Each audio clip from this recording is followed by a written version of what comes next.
Oi pessoal, tudo bem? É a Patrícia, do blog da Patrícia Ramiro. Estou aqui de volta para a gente continuar o nosso estudo aqui sobre esse livro, que é Bela aos Olhos de Deus, onde nós estamos estudando as características da mulher de Provérbios 31. E hoje nós vamos falar sobre o capítulo 4, que é um troféu valioso, a sua contribuição, que está no Provérbios 31, versículo 11, parte B, que diz assim: e não haverá falta de ganho.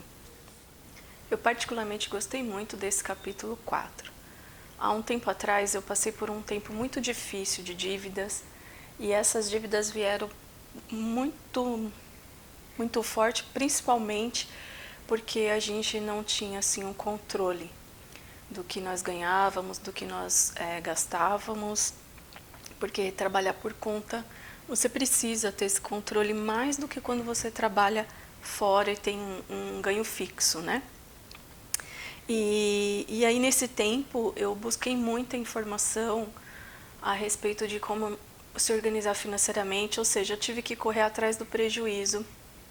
Foi um momento que durou 2 anos, né, de busca para poder sair das dívidas, para poder acertar a situação financeira, que poderia ter sido poupado se eu tivesse uma organização antes desse período, né? Então, esse capítulo ele fala muito sobre isso, né? Historicamente aqui, o que ela conta é que existiam espólios de guerra, e como parte das excelentes virtudes que a bela mulher de Deus possui, o cuidado que ela dedica às finanças da casa torna ela preciosa para o seu marido e a sua família. Torna ela a ser um troféu valioso, né? Porque o seu marido não terá falta de ganho. A palavra ganho, contextualizada, significava espólios de guerra. Então, esses espólios eram troféus. Então, a mulher de Provérbios 31, ela era um troféu para o seu marido, porque ela não gastava dispendiosamente, ela sabia organizar as finanças da casa, e por isso ela não trazia falta de ganho. A gente já estudou no primeiro capítulo, se eu não estou enganada, que a palavra virtuosa, ela deriva de exército, né? E o exército ele tem muitas qualidades e muitos deveres, né? Então, a mulher de Provérbios 31, metaforicamente, é como um troféu valioso, como uma poderosa guerreira que utiliza suas habilidades em prol dos bens do marido. Claro que aqui, em Provérbios 31, a gente está vendo uma situação daquela época onde provavelmente os maridos trabalhavam fora e não as mulheres, né? Hoje o cenário é um pouco diferente, mas nosso papel é administrar bem os recursos que entram na nossa casa, tanto nós quanto do nosso marido, para que a gente possa prover bem-estar financeiro no nosso lar, né? Para os nossos familiares, e principalmente não gastar de maneira errada, para não trazer a falta de ganho, né? Guerreira eternamente leal, dedica a sua vida e as suas forças ao bem-estar do marido e do lar. Ela batalha diariamente na linha de frente do lar para que ele não necessite partir para a guerra ou enfrentar a falta de ganho. Foi o que eu falei para vocês, né? Quando eu tive muito endividada, como eu falei para vocês, tem vídeos aqui no canal falando como eu saí das dívidas, enfim.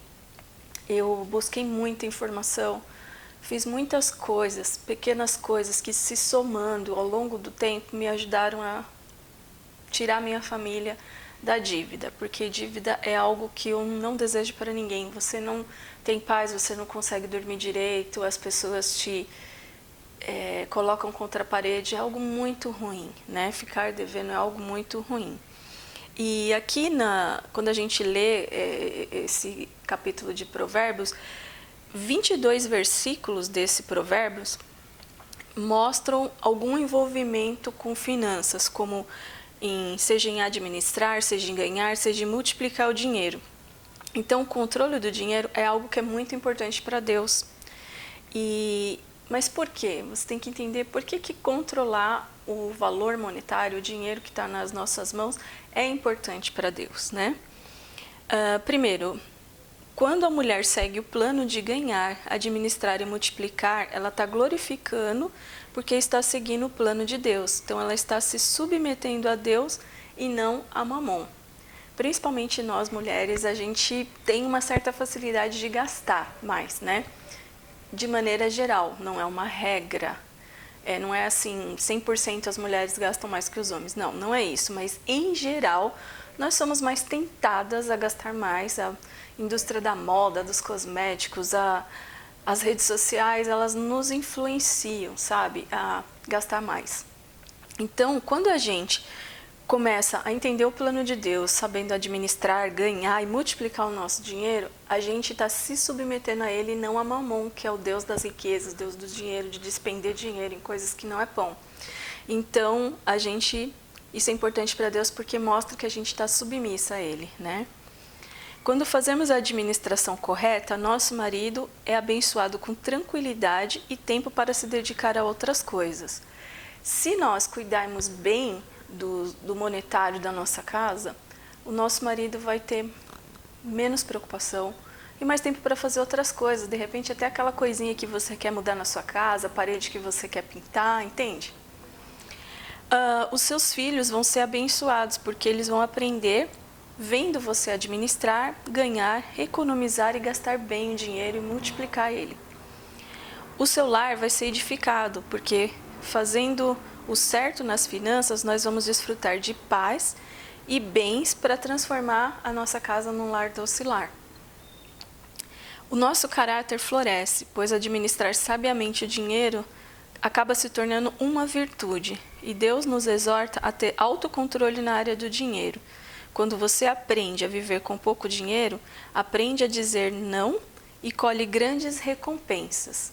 Que recompensas seriam essas? Como eu falei, nós somos mais tentadas a gastar com coisas que não são bom, por conta de toda a indústria que eu já comentei com vocês. Quando a gente aprende a dizer não, a gente recebe algumas recompensas. Que recompensas são essas? A gente começa a ver as nossas economias crescerem, né? As despesas começam a diminuir, a nossa conta bancária aumenta. E um acréscimo meu pessoal, que eu percebi quando eu comecei a fazer isso, é que eu começo a ter paz por não dever, entendeu? Tranquilidade para eu poder pensar e saber onde que eu devo aplicar o meu dinheiro, no que eu devo gastar, no que eu não devo gastar, porque foi um dinheiro árduo, eu tive que trabalhar muito, e trabalhar não é fácil, e muitas vezes a gente não está com disposição para trabalhar, então aquele dinheiro ele passa a ter um ressignificado, tá? O que eu posso fazer para poder melhorar essa minha questão de administrar bem o dinheiro, de saber lidar, né? Então, tem aqui quatro dicas para vocês. Primeira, assuma responsabilidade. Ou seja, se nem você e nem seu marido cuidam totalmente das finanças, assuma essa responsabilidade. Como você é responsável muitas vezes por cozinhar, por fazer lanche das crianças, você muitas vezes está mais assim à frente das compras. Então, nada mais justo do que você dar essa administrada, né? Porque você sabe o que está faltando na sua casa, você sabe qual é a roupa que está faltando para os seus filhos, então você tem que assumir essa responsabilidade. Segundo, esforce-se para aprender a administrar as finanças. Isso foi uma das coisas que eu fiz. Como eu percebi que um dos fatores que nos levou a ficar muito endividado foi a falta de controle, então eu comecei com uma coisa muito básica.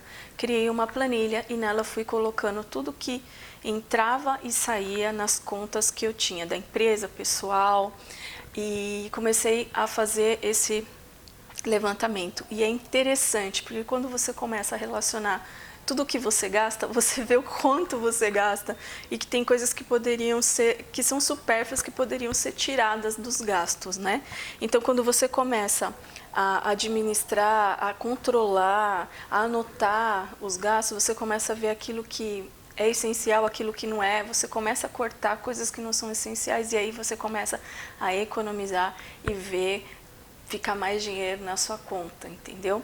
E quando você não está endividada, quando você tem um certo conforto material, é como eu falei no item anterior que a gente estava conversando. que foi uma informação adicional minha, pessoal, você começa a ter tranquilidade, aí você começa a estudar até investimentos que você pode fazer, como você pode fazer para multiplicar o seu dinheiro, né? Discuta com seu marido até onde você pode ir.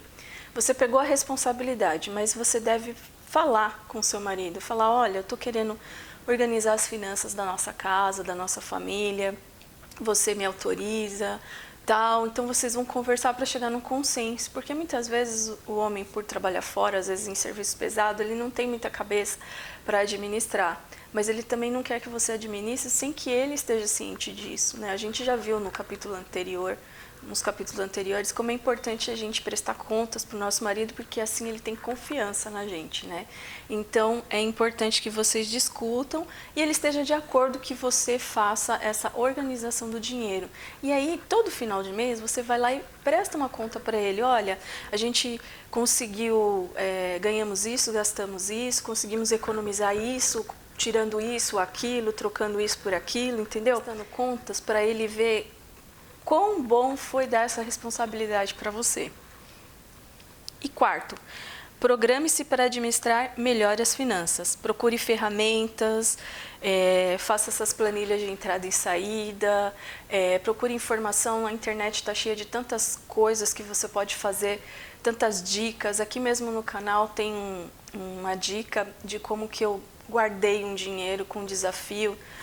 Eu vou deixar nos cards aqui em cima para você, de repente pode ser um começo para você poupar algum dinheiro, enfim, você é o seu próprio inimigo, né? Então você que vai determinar até onde você vai chegar. Informação nunca é demais e você tem que filtrar aquilo que funciona para sua casa e aquilo que não funciona. Quando eu comecei a me educar financeiramente, um dos starts para isso, além da dívida, foi ler o livro A Mente Milionária. Lá tem muitas dicas assim de como você deve fracionar o dinheiro, porque a vida não é só poupar o dinheiro. Você trabalhou, então você pagou um preço, você também precisa ter um certo desfrute daquilo que você ganhou. E nesse livro tem assim um certo equilíbrio nessa divisão que eu achei muito interessante e apliquei na minha vida, na vida da minha família. Então busque informações, né? Uma pessoa que eu acho muito sensata, que eu gosto muito de ler os livros também, é o Gustavo Cerbasi. Eu já li vários livros dele, você pode encontrar na internet, você pode pegar pelo Kindle ou comprar o livro e assim, ou assinar o canal dele, que ele também dá muitas dicas. Então, você tem que buscar mais informações e se dedicar mais a isso. Particularmente, esse foi um dos meus capítulos preferidos do livro, justamente por isso, por eu já ter vivido na pele a situação da dívida e, através de muito esforço, busca e estudo, conseguir colocar em prática, sair das dívidas e ter uma situação financeira mais confortável. Então, se deu certo para mim, pode dar certo para você. Eu espero muito que vocês estejam gostando dessa série sobre a mulher de Provérbios 31. Eu particularmente estou adorando fazer esses vídeos para vocês.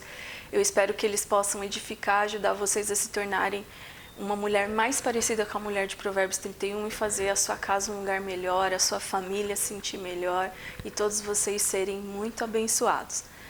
Um beijo e até o próximo vídeo. Tchau!